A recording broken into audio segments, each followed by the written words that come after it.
Welcome back to First Year in Medical Device Sales. I am your host, Jacob McLaughlin. And first off, I want to just say thank you so much for all of the support. Thank you so much to all of the messages that I've been receiving on how this has been helping you. It's been great to see people already getting value, that they've been utilizing what we've been putting in this podcast, and it's actually helping them have success in the industry, especially first starting out. But even if they are reps, like we've been able to get some really nice messages of some of the things that we've shared that have been helpful. But the one thing I'll also just say is I just want to give a quick shout out to my videographer. Eric does an amazing job. He's actually here tonight, but the reason I say that is look how good this looks in the background. Like, as someone who, if you guys ever started with my new to medical device sales, as somebody who just grabbed a phone and said, let's go shoot a podcast to where it's at today, I'm so thankful and how cool it looks. So if you guys can't, you'll see the best thing in the world. Cheesecake Factory's in the back. Respect. If you guys don't like Cheesecake Factory, might as well turn off this podcast right now. But let's get into today's podcast. It is going to be called Lunches in Medical Device Sales. And the reason I'm making today's podcast is, I know we've made some podcasts in the past, but I get a lot of questions about, hey, Jacob, I have a lunch with a new doctor, or hey, Jacob, I have to go have a conversation and I want to see what your advice is. And so what I just wanted to give you guys advice on is what I did to have success with doing lunches in medical device sales. Now, again, this could be a breakfast. This could be a lunch. Now, a dinner is going to be a little different because normally, just had a dinner last week when I was out in San Diego for work. Dinners are going to be a little different, just again, where you're going to be going, the place that you're going to actually have, the venue of it, but also just how you're going to conduct business is a little different than usually like if you're bringing lunch into a place or bringing breakfast or coffee into a place. So one of the common questions I get asked recently by especially like new reps or reps that are working at distributorships and they've never done this before is, hey, is there any way to get in front of the doctor without doing lunches? And the question is fair, but the response I always give them is, yes, you can, right? But it's really challenging, especially if you don't have a time to be with those doctors. You don't have an opportunity to talk to them in the OR. Yeah, you can try to stop them in the OR if you see them and you had cases going on, and you can try to have that conversation then. But even a lot of times when I did that, I would go talk to the doctor in the OR, and then I'd be like, hey, doc, would you have a moment? My name is Jacob. I'm with this product, and I just wanted to see if I was able to set up a lunch with you, right? And again, I didn't go right into it. I would introduce myself, kind of get a little small talk going, and then just kind of tell them who I was and who I worked with, and just wanted to see if they would be open to me setting up a lunch and maybe just booking some time because I know they're about to go into a surgery. And again, sometimes they would, sometimes they wouldn't. But the reason I'm saying is a lot of times they would because we had a good interaction. And then what I would do is I would just go take that straight to the person of their clinic. And then I'd be like, I just met doctor at this clinic or at this surgery center, at this hospital. He has a surgery going on right now. And he told me to come here and set up a lunch for this upcoming week. The reason I'm saying if you guys go do that is what happens is they know that doctor, whoever is at that place. They'll be like, she's there or he's there, and they know that that's where they're at. And so now you just have credibility by coming in and talking to them. And now they're going to be like, oh, okay. And be like, he told me or she told me to come here to you today and schedule this lunch. And then they'll be like, okay, so they know that you're not lying to them. And then what happens is you can set up that lunch. So again, can you guys have conversations outside of lunches? Yes. But a lot of the times when we were converting business, again, you just have to have your foot in the door so they can even just listen to you. Then from there, some of the cold calling, I've talked about this in the past, but I want to just always give you guys some tips I learned was, number one, if I go cold calling and try to set up a lunch, if I just go and say, hey, I'm Jacob and I'm with this company, almost never get a lunch, like almost never. Every once in a while, I will say I did show up and somebody would be like, oh yeah, here's the calendar. And I was just like, this is the best thing I've ever seen in my life, right? But usually they'll just be like, no. So normally what I've learned is if you have surgeons already, go ask them who else could benefit from the technology that they're using, and only do that after you've had a good case. They will tell you who to go talk to. Then you literally just use that, and now it's a warm lead. And then you can say, hey, Dr. A told me to come talk to Dr. B. They feel like they could use this and blah, blah, blah. The reason I'm saying that is when you do that, you're now not just showing up out of the blue. You're now referencing another doctor, and they're like, oh, they might be right. And then you're going to have a good chance of getting a lunch. One thing I also just saw is what I learned real fast is if I just said, hey, I'm a Jacob, I'm with this company, I want to do a lunch, they usually said no. But once I changed it from asking about the doctor to asking about them, my success rate of lunches just shot through the roof. And what I mean by that is most of the people who are working at these clinics, offices, again, guys, you have to understand, most of them aren't making, like 100,000 plus. And again, I hope they are, but like the reality of most of them aren't. They're just sitting at the front, they're like, oh my gosh, this sucks. Like they literally look forward to the lunches that they get to go have. They get to look forward to the breaks that they have. And so the moment I would go in and I said, hey guys, and a lot of times I was in the OBGYN, so it'd be a lot of ladies I'd work with, and I'd be like, hey ladies, hope you're doing great. My name's Jacob. I actually work with this company, but I wanted to see about the opportunity of bringing you all lunch in the upcoming week. I wanted to see what your guys' schedule looked like. The moment I took it off the doctor and I put it onto them, I got so many people to be like, yeah, here's our calendar. Because going back to, they care about what they're getting. They don't care about what doctor, because once you make it about the doctor, it's always about the doctor. But what about if you make it about them? Because here's the reality. A lot of times I have doctors come in and they're like, okay, what's it today? Because they're getting so many lunches, right? So that's just number one for scheduling the lunch. If you just go in and be like, hey, what can I get you? And I know you guys usually get sandwiches or like bagels, and then watch them.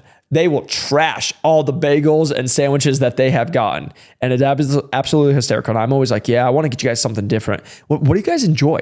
And once you throw that in there, because even if you come in and you say, hey, I just wanted to see about bringing you guys lunches, because I know a lot of times you guys just get bagels and like some just regular sandwiches, but I wanted to see about bringing you guys like a proper lunch. And again, that can be my opening line. And that would just turn into be like, we love Red Robin. We love Chinese. We want Panda Express, whatever it is. And I was just like, yeah, we can do that. Right. And then I would just be like, oh, how many people do you have? Oh, this day. Okay. How many? And then you just go find out, how many people do you have? Do you have any food restrictions? What time? And then like, again, they're telling you all this stuff. And then I'm like, great, what day works best? And then I would go they would give you the calendar, and then you book the time, and then you literally can just look it all up.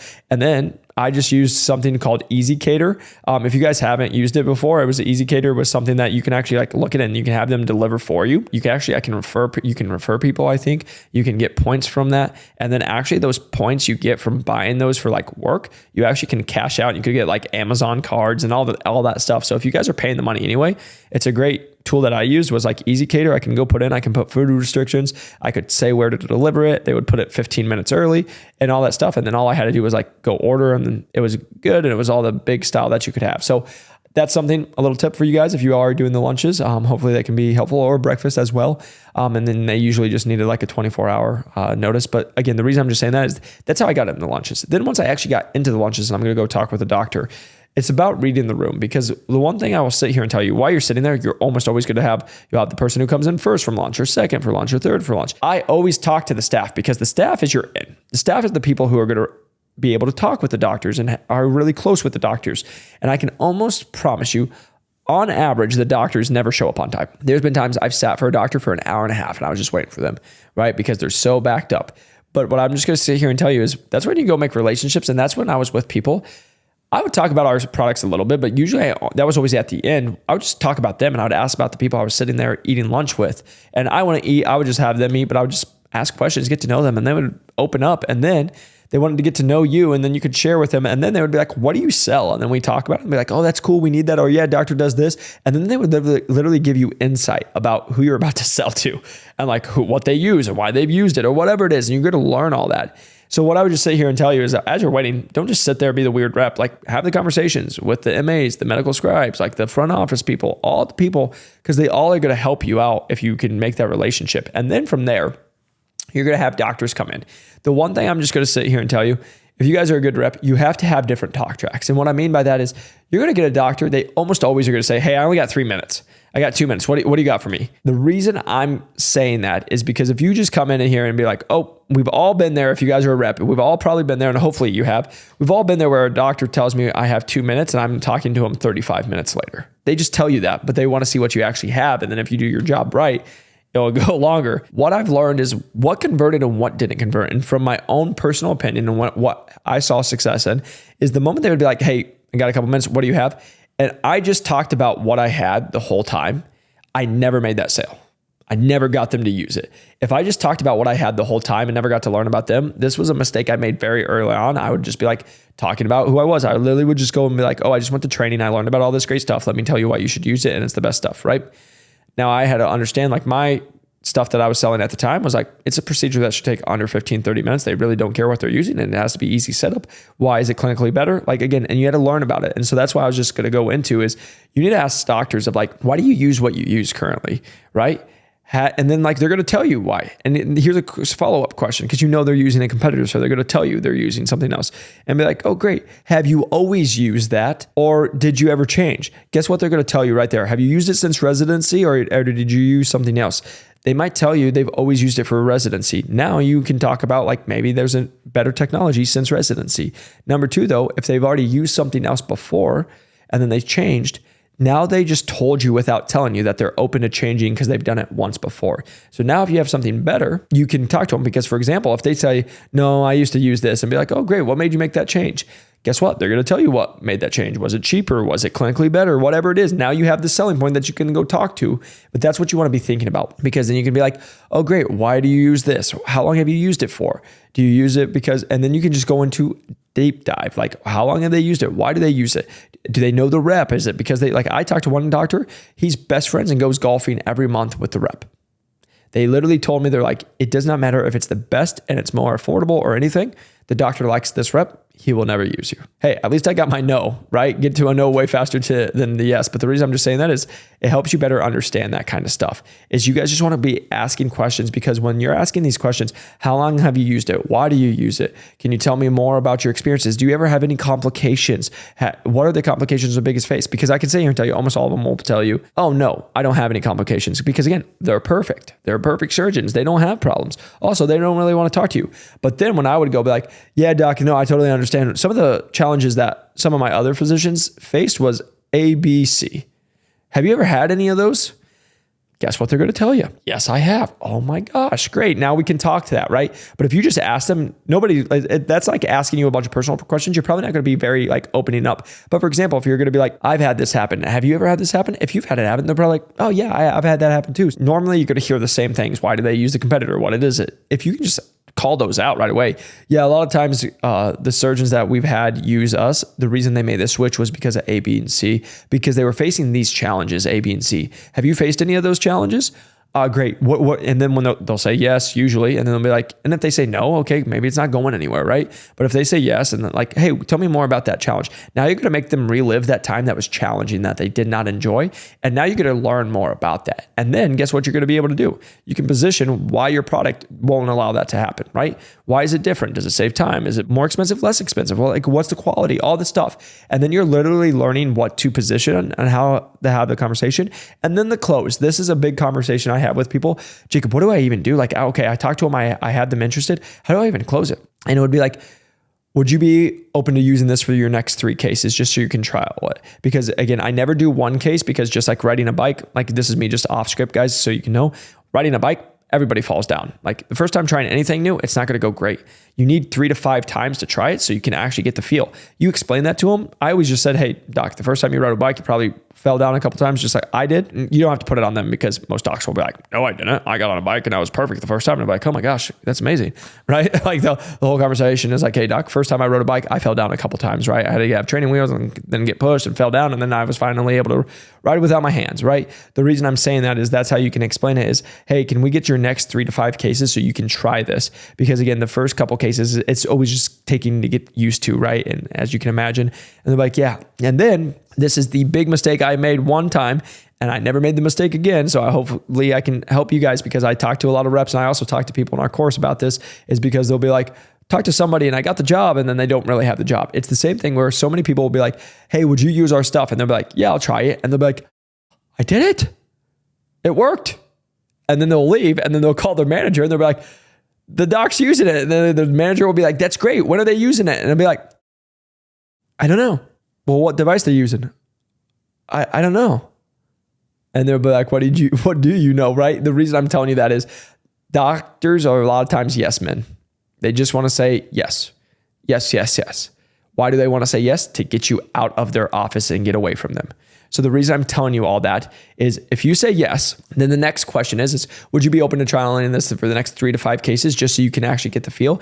And then they can be like, yes or no. Now, again, you have to understand this is if you're already in the hospital. If you're not in the hospital, you might have to go through a whole trial just to get your stuff in the hospital.